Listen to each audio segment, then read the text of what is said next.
Please do like share and subscribe, और कृपया करके इस चैनल को बढ़ाने के लिए आप इसको सब्सक्राइब कीजिए, साथ साथ अपने दोस्तों के बीच में भी इसको शेयर जरूर कीजिए। गुड इवनिंग फ्रेंड्स, आज की अपडेट कुछ इस प्रकार से है। आज हम बात करेंगे तिब्बत के बारे में।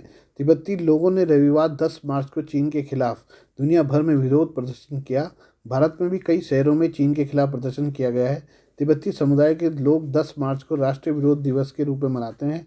इस दिन चीन के खिलाफ तिब्बती लोग अलग अलग तरीके से विरोध जताते हैं। अपने खिलाफ हुए प्रदर्शन पर चीन की प्रतिक्रिया आई है। भारत में चीन के दूतावास के प्रवक्ता वांग जियाजियान ने सोशल मीडिया पर विरोध प्रदर्शनों के लिए गुस्सा जाहिर करते हुए इन लोगों को एजेंडे के तहत प्रदर्शन करने वाला बताया है।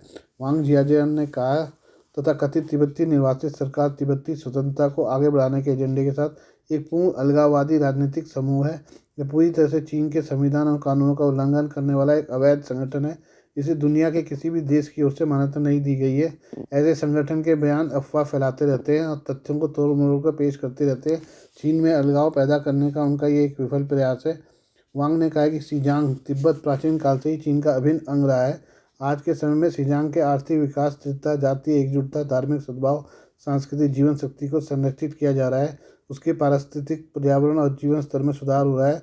शिंजियांग स्वायत्त क्षेत्र के सभी जातीय समूह के लोग चीन की केंद्र सरकार और क्षेत्रीय सरकार की नीतियों का खुले दिल से समर्थन करते हैं। भारत का नाम लिए बिना उन्होंने कहा कि कुछ देश और मीडिया को शिंजियांग से संबंधित मुद्दों के बहाने चीन के आंतरिक मामलों में हस्तक्षेप करता है। इसे बंद कर देना चाहिए और तिब्बती स्वतंत्रता की बात करने वाली ताकतों को चीन विरोधी अलगाववादी गतिविधियों में शामिल होने के लिए कोई समर्थन नहीं देना चाहिए। राष्ट्रीय विरोध दिवस को तिब्बत के लोग तिब्बत में चीन की उपस्थिति के खिलाफ प्रदर्शन करते हैं। ये 10 मार्च 1959 के तिब्बती विद्रोह की याद में मनाया जाता है। 10 मार्च 1959 को हजारों तिब्बती लोग चीन के कब्जे के विरोध में सड़कों पर उतरे थे। 1959 के विद्रोह को याद करते हुए दुनिया भर में रहने वाले तिब्बती समुदाय के लोग सड़कों पर उतरते हैं। आइए हम बात करते हैं मिशन दिव्यास्त्र की। प्रधानमंत्री नरेंद्र मोदी ने आज मिशन दिव्यास्त्र का ऐलान किया। एक स्वदेशी रूप से विकसित अत्याधुनिक उन्नत हथियार प्रणाली है जो देश की सामरिक क्षमता को बदल कर रख देगी। पीएम मोदी ने बताया कि डीआरडीओ की बनाई गई स्वदेशी अग्नि 5 मिसाइल ने multiple independently targetable re entry vehicle MIRV तकनीक के साथ आज अपनी पहली उड़ान भरी। MIRV ऐसी तकनीक है जो ये सुनिश्चित करती है कि एक ही मिसाइल कई स्थानों पर हमले को अंजाम दे सके। ये एक ऐसी तकनीक है जो वर्तमान में मुट्ठी भर देशों के पास है और इसके परीक्षण के साथ भारत चुनिंदा देशों के समूह में शामिल हो गया है। भारत की अग्नि 5 मिसाइल की रेंज 5000 किलोमीटर से अधिक है। यह मिसाइल परमाणु हमला करने के अलावा परंपरागत विस्फोटों को भी ले जाने में सक्षम है।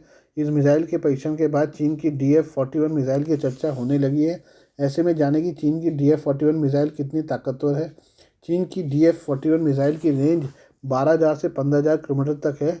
यह बीजिंग से फायर करने के बाद भारत के किसी भी ठिकाने पर परमाणु हमला कर सकती है। डोंगफेंग 41 एक चौथी पीढ़ी की सॉलिड फ्यूल से चलने वाली इंटरकॉन्टिनेंटल बैलिस्टिक मिसाइल है। इस मिसाइल का संचालन चीन की People's Liberation Army Rocket Force के जिम्मे होता है।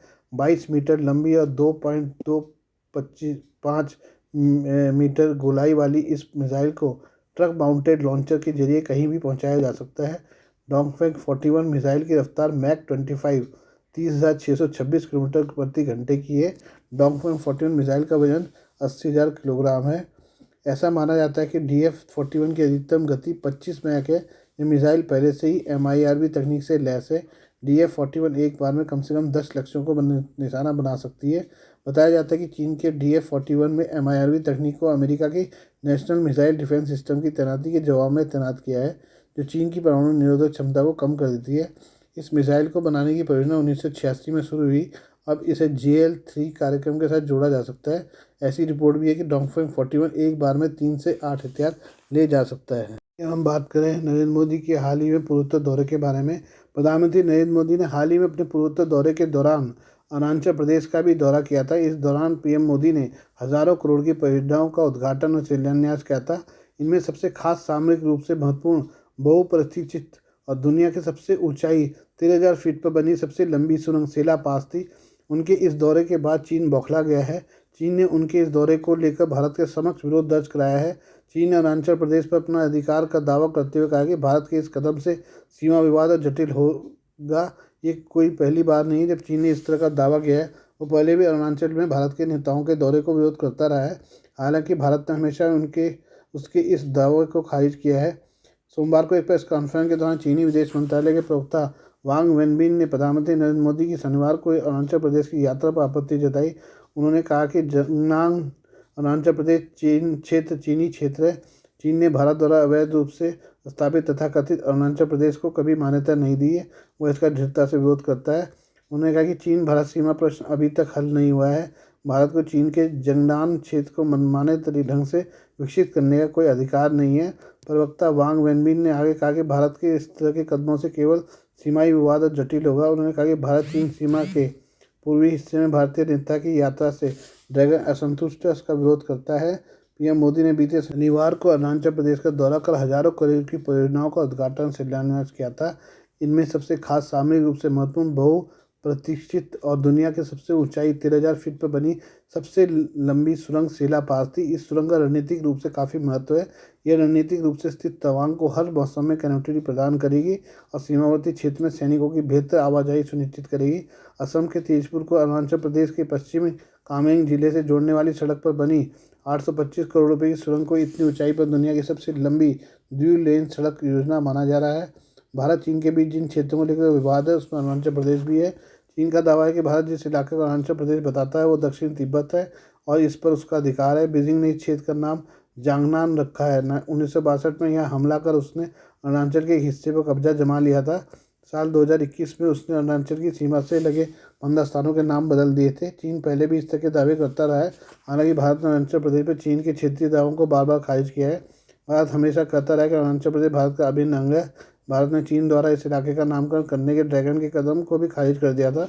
भारत ने कहा कि चीन के इस तरह के कदमों से वास्तविकता में कोई बदलाव नहीं आया है। आइए हम बात करें जीएसटी के बारे में, जिसमें 50% की छूट कैंटीन को दी जाएगी। केंद्रीय अर्धसैनिक बलों के 11 लाख जवानों के लिए राहत की खबर है। गृह मंत्रालय ने सीएपीएफ कैंटीन यानी केंद्रीय पुलिस कल्याण भंडार पर मिलने वाले उत्पादों पर 50% जीएसटी छूट देने की बात कही है। इस बाबत सोमवार को गृह मंत्रालय द्वारा कार्यालय ज्ञापन जारी किया गया। कार्यालय ज्ञापन में कहा गया कि केंद्रीय पुलिस कल्याण भंडार से सामान की खरीद पर 50% जीएसटी सहायता दिनांक 1 अप्रैल 2024 से लागू होगी। ये सहायता बजट के माध्यम से देय होगी। Confederation of ex paramilitary forces meritorious welfare association इस छूट के लिए लंबे समय से आवाज़ उठा रही थी। इसके लिए एसोसिएशन ने अनेक केंद्रीय मंत्रियों को ज्ञापन भी सौंपा था। नियमों के साथ पत्राचार के माध्यम से मांग उठाई गई थी। बजट सत्र से पहले एसोसिएशन ने केंद्रीय वित्त मंत्री निर्मला सीतारमण से आग्रह किया था कि वे अंतरिम बजट में सीएपीएफ कैंटीन के उत्पादों पर 50% जीएसटी छूट देने की घोषणा करें। एसोसिएशन के पदाधिकारियों का कहना था कि सीपीसी कैंटीन पर जीएसटी टैक्स के चलते 20 लाख पैरामिलिट्री परिवारों का घरेलू बजट बिगड़ जाता है। ऐसे में सीएपीएफ कैंटीन में मिलने वाले उत्पादों पर सेना कैंटीनों की तर्ज पर जीएसटी में 50% की छूट प्रदान की जाए।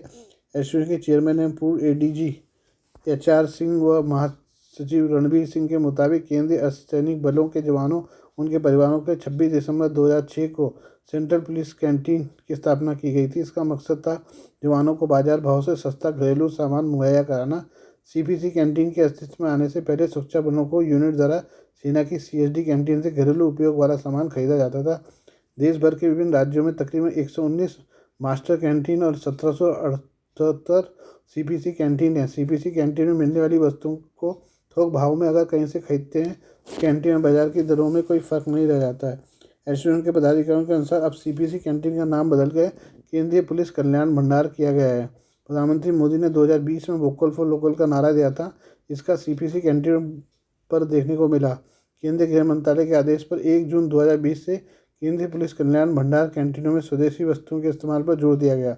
जीएसटी के लागू होने से पहले बिहार, छत्तीसगढ़, उत्तराखंड, मणिपुर, मेघालय, हरियाणा, राजस्थान, झारखंड, तमिलनाडु, उड़ीसा व केरल आदि राज्यों द्वारा सीपीसी कैंटीन में मिलने वाली वस्तुओं पर वैल्यू एडेड टैक्स की छूट दी गई थी। जीएसटी लागू होने के बाद राहत के तौर पर बजट में सहयोग करने की बात की गई थी। इसके बाद कोई राहत नहीं मिली। कैंटीनों के सामान पर जीएसटी लागू हो गया। इसके चलते 20 लाख पैरामिलिट्री परिवारों का घरेलू बजट गड़बड़ा गया था। एसपीजी व एनएसजी के साथ राज्यों के लाखों सिविल पुलिस परिवार भी प्रभावित हुए हैं। एसओ के एक प्रतिनिधिमंडल ने 14 नवंबर 2019 को वित्त मंत्री निर्मला सीतारमण से मुलाकात कर उन्हें सीपीसी कैंटीनों में 50% जीएसटी छूट देने के लिए ज्ञापन सौंपा था। तत्कालीन केंद्रीय गृह मंत्री राजनाथ सिंह से सीएसडी कैंटीन की तर्ज पर सीपीसी कैंटीन के उत्पादों में 50% जीएसटी छूट देने के लिए पत्र लिखा गया। आज के लिए बस इतना ही। बाकी मिलते हैं कल आपसे नई खबरों के साथ। धन्यवाद।